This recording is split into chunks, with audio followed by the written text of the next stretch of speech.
Please note, we would like to make it very clear, we are totally against the form of discipline described in the articles and accounts being used on minors and non-consenting adults. Although some of these accounts are fictional, and others may be an exaggerated reality, none of them are too far from the truth of what really happened back in those days. A question about refusing corporal punishment in the UK in the 80s. I noticed from my reading on the subject that students who refused CP in the UK in the 70s were often suspended until they submitted or were expelled, but by the 80s students were generally given a 3 to 4 day suspension if they refused to be beaten. My question is, what was the reason for this change? Was it a general change in the attitudes toward corporal punishment that made individual schools change the policy just as many choose to abolish CP altogether? Or was it a legal issue that after the European Court rulings that the schools would be subject to litigation if they expelled or gave open-ended suspensions for refusal, while a specific suspension was legally defensible? Or was there some sort of national guidance on the subject that led to the change? I think I can safely say that there was no national guidance that led to change. Until SCP in state schools was banned in 1986, decisions rested with the local education authorities. European court decisions did not overrule UK law, so any litigation would be a long shot. I believe any change in suspension policy just reflected a general change of opinion towards SCP. It certainly wasn't a national-level policy implementation. Someone elsewhere said it was likely to be a decision made by Lees. Partly, yes. I concur with that theory. But I think, too, it was more the individual schools that were the main driver. Head teachers retire and new, younger heads come in with a remit or agenda that might have reflected the changing attitudes to SCP at that time during those decades. Decisions could have been made due to changes within the Board of Governors as well. Or another scenario might have been that any given LEA might have had concerns about one of its schools being over-reliant on SCP. Here's a golden classic on the subject matter that a few of us might be familiar with. It's from SDOPP's Catalogue of Cruelty. 1984. Trisha Watson, name changed, a Warwickshire schoolgirl then aged 15, spat at a sixth former. Her parents then received a letter to say that she would receive the tours. When Mrs. Watson complained, she was offered the option of temporary suspension.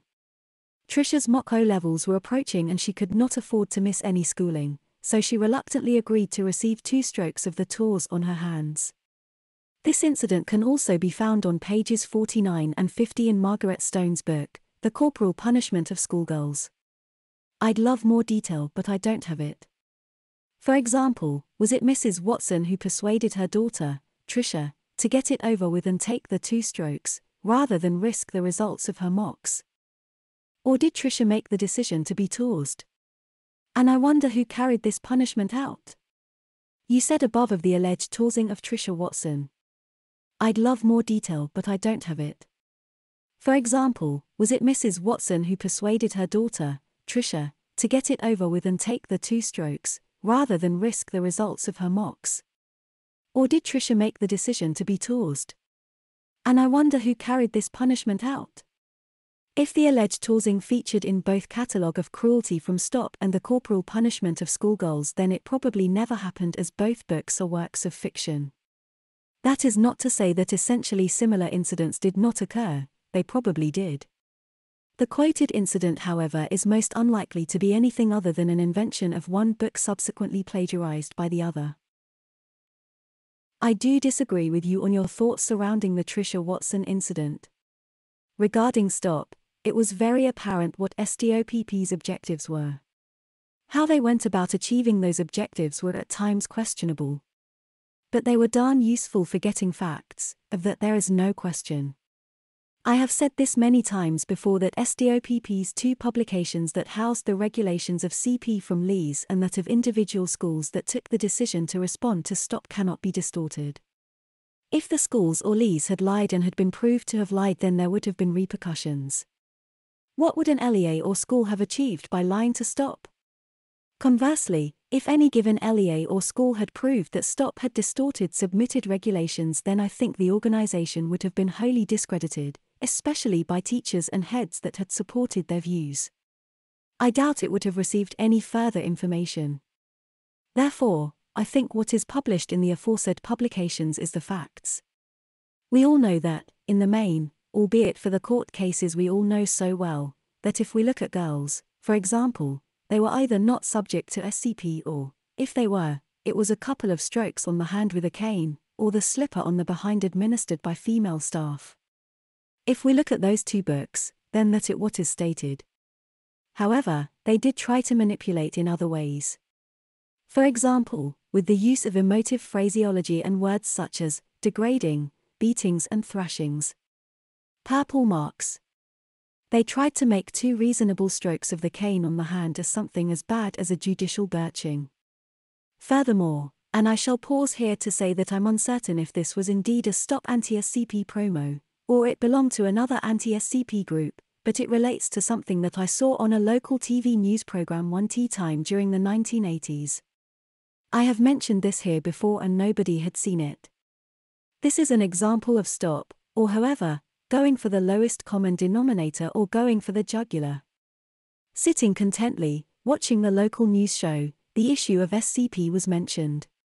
With my eyes popping wide open, I saw a side-on view depicting a girl of about 16 years old walking into a poorly lit room. She had dark clothing on, but her skirt was brown corduroy, short and tight fit. A male teacher was in the room. Spluttering, I saw her walk briskly to a classroom desk and she bent right over it. I'm certain she had long mousy hair, but at no time did I see her face. I saw what looked like a slipper. The film ended. I'm amazed nobody has ever picked this up. But do you all see what I mean? Rather than showing a film of a boy getting the cane on the hand, they show a senior-age girl in a short skirt, bending over a desk to be slipperied by a male teacher. Raising another point that maybe sits with what you, allude to, is that I have a newspaper cutting in a file somewhere from an angry headmaster who believed in swishing the cane at his school. He had willingly submitted information to Stop regarding caning policy. However, he was adamant that what Stop published been exaggerated. Tom Scott's counter-argument was that it was total nonsense that his organization would distort the facts. From the other end of the spectrum, it was said in another report that teachers opposed to SCP submitted exaggerated information about beatings in the schools in which they taught. We have discussed many times dishonesty and the distortion of the facts in many walks of life. Politicians in this country, for example. Very fine exponents of the art, I'd say. I don't believe Stop fabricated the Trisha Watson incident.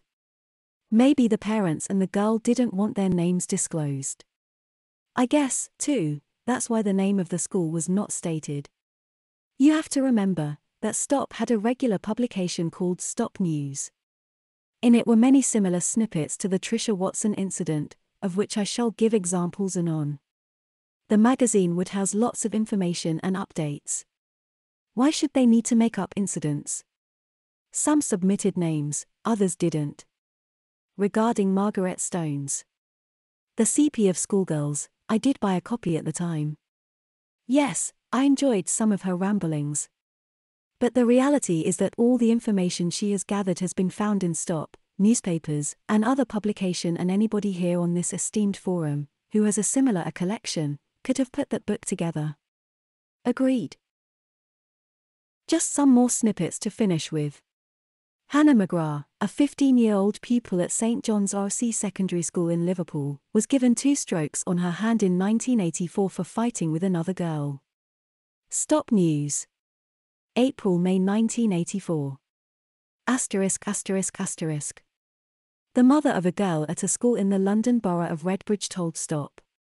My 13-year-old daughter tells me she's going to get the cane on Monday.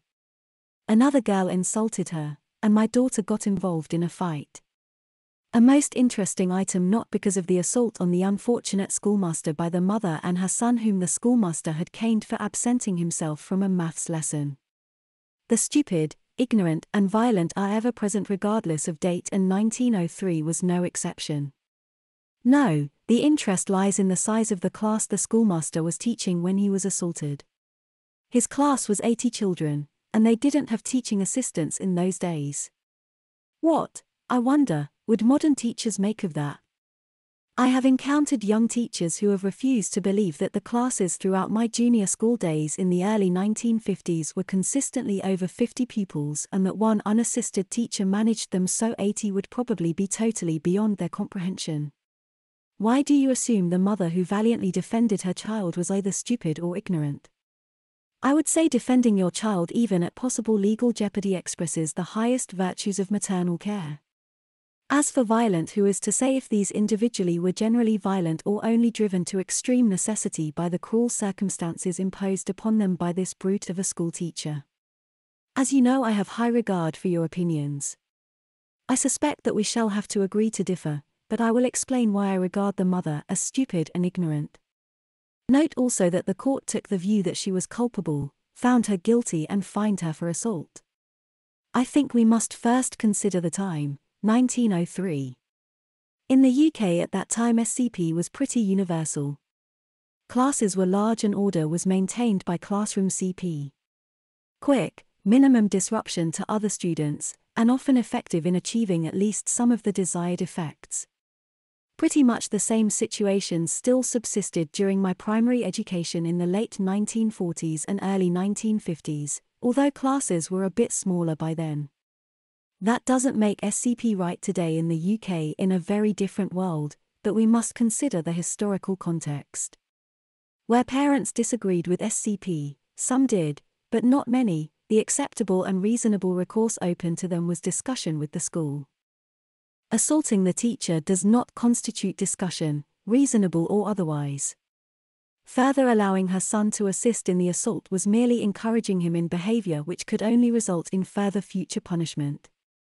So sorry, but stupid and ignorant remains my verdict. I said that the stupid and ignorant are always with us, and indeed they are. I am acquainted with a case where long after SCP was abandoned in UK schools the headmistress of a local primary school was saddled with a little pyromanic amongst her pupils. I say saddled, because it is not easy for a school to shed a disruptive pupil. Despite frequent requests to his parents not to allow him access to them, the boy frequently produced matches and lighters in school which fortunately were promptly confiscated. Things came to a head when a teacher looked the wrong way for a little bit too long and the boy struck a match with the intention of setting fire to a waste paper basket.